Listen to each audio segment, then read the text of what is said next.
Zack Snyder's The Man of Steel.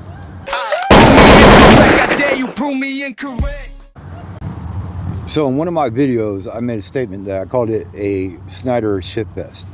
And I'm not talking about the movie itself. I'm talking about this thing that Snyder likes to do where he wants to put way too much stuff in his movies. I mean, the slow motions, I mean, he could take a 5-minute scene and make it 15 minutes long, and it'd be somebody sipping a thing of coffee.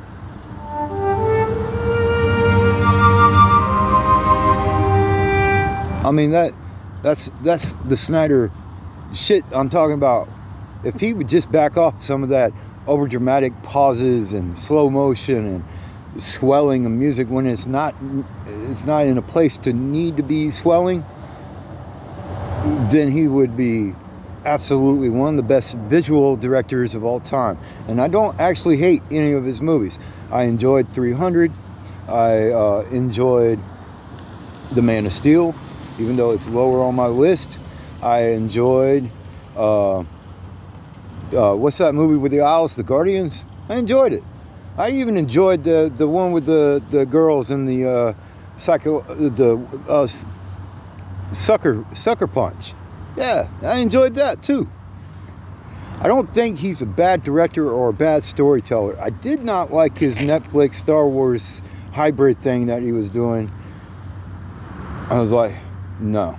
But I did watch the 4-hour Justice League cut, you know, because I watched B versus Superman. You know, so I was like, yeah, of course I'm going to watch it. I didn't watch it all at once. Again, but in that 4-hour cut, there's the problems I'm talking about. You know, like the Aquaman scene where Batman meets Aquaman, and he's you know, going into the ocean, and the Celtic women swoon over him for like 4 minutes.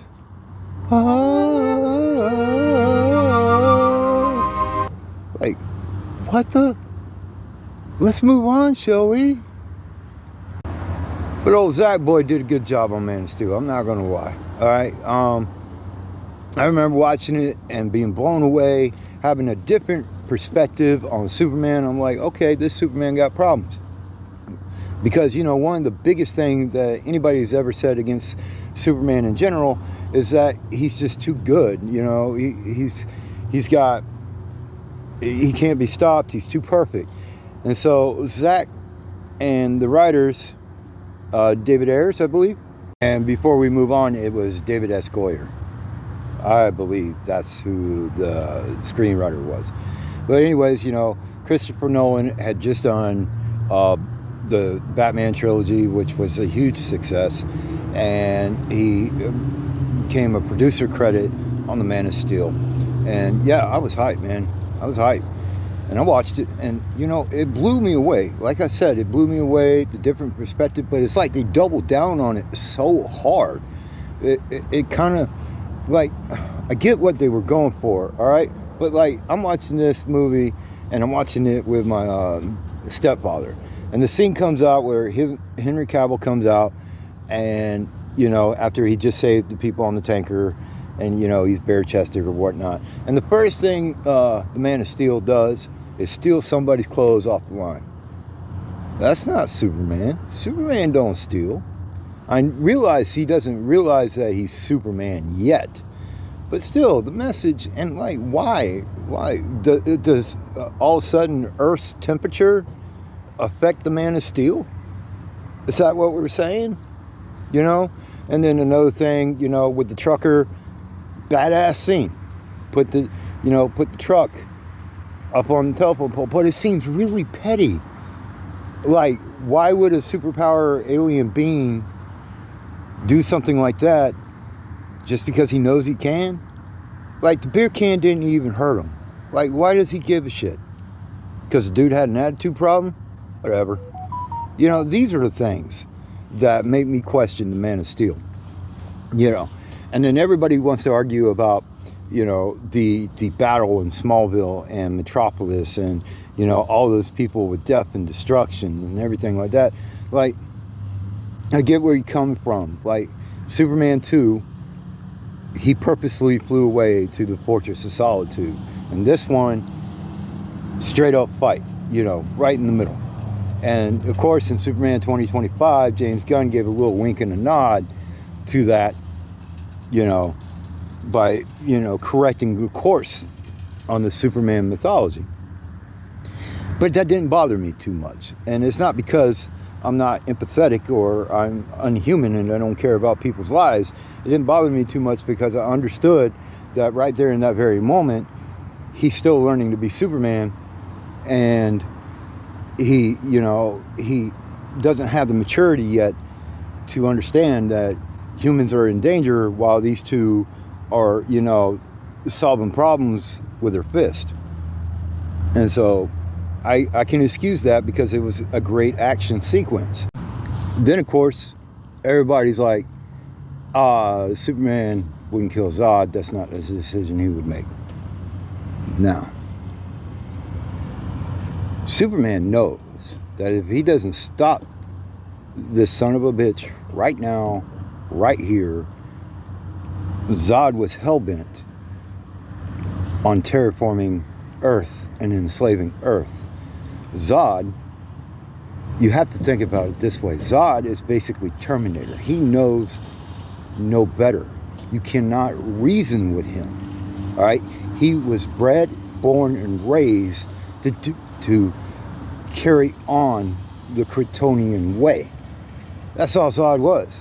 In a lot of ways, Zod is not being a villain. He's trying to carry on his culture, his people. If anything, he's a colonizer. Okay? He's Christopher Columbus. All right? We're going to come over here. We're going to claim it's ours and screw these people. All right? That's 100% who Zod the character is. So, in essence, Superman had to do what he had to do, not only because that family was in danger. It was evident to Superman that this is a move he's going to have to make.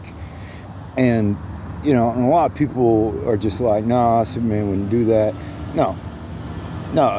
Superman, what he would do is take a cellophane S off his chest and throw it on somebody. That's what Superman would do. Come on, people. Think about it. Think about it. So I defend Zach on that and the writers.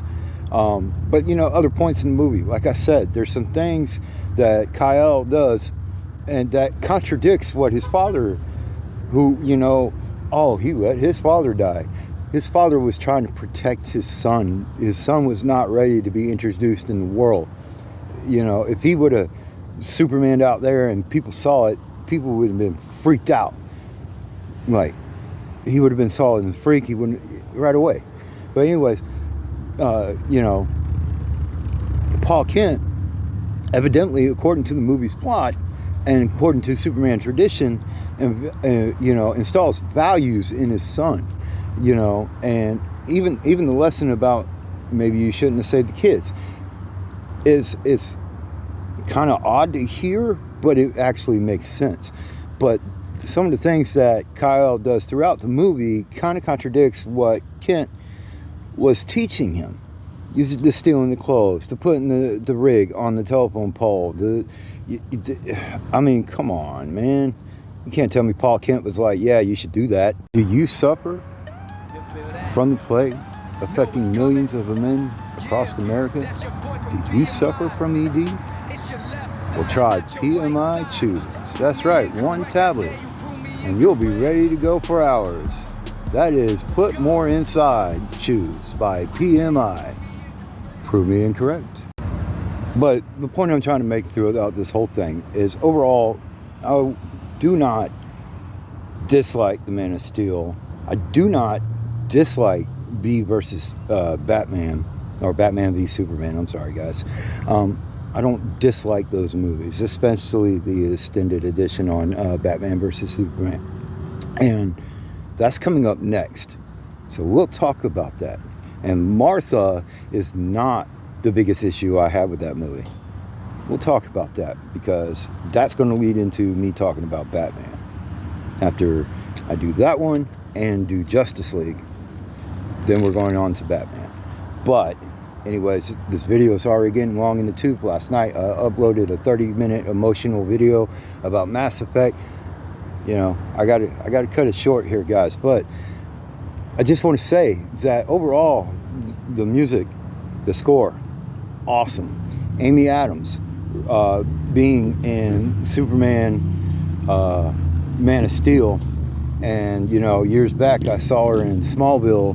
I think season 1, episode 5-ish. Yeah, you know, she's a carryover. You know, I thought she was slaying. It has that Snyder shitfest kind of quality to it.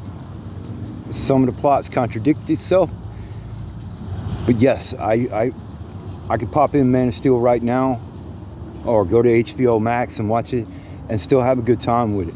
I thought it was actually a pretty decent story. I don't see all the hate for like, oh, Superman wouldn't do this, Superman wouldn't do that. Yes, there are some things that I totally get, but like, you guys are just being, you know, kind of crazy with the, you know, this is not my Superman type deal. I get it. Not everybody likes every movie that I like. I understand that. But I'm just trying to tell y'all, it really isn't a bad movie as people on the internet and YouTube like to say. You know, it's actually a pretty damn good movie. But anyways, also, I wrote a Superman Man of Steel song, and it's going to be at the end of this video. I hope y'all enjoy it. The music is 100% AI generated, but the lyrics are mine. And as always, every piece of music that is on my channel is free.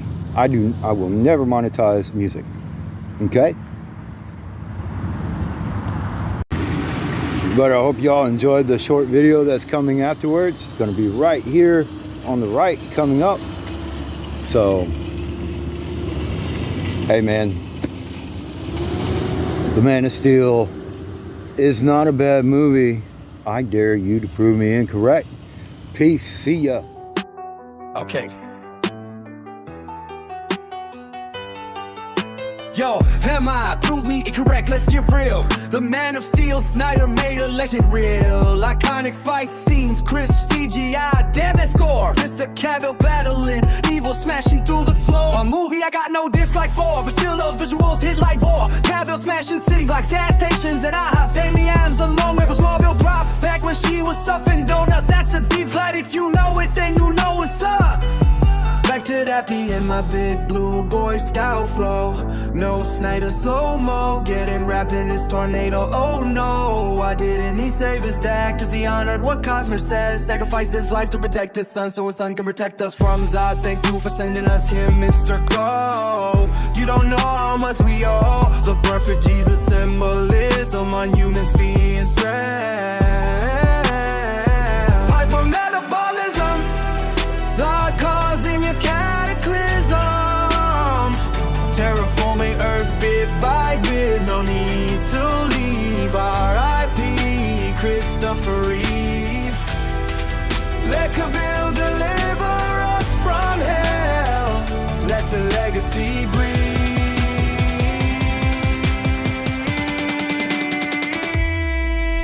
That robot looks like a spider. That's a Lord drop from a cat.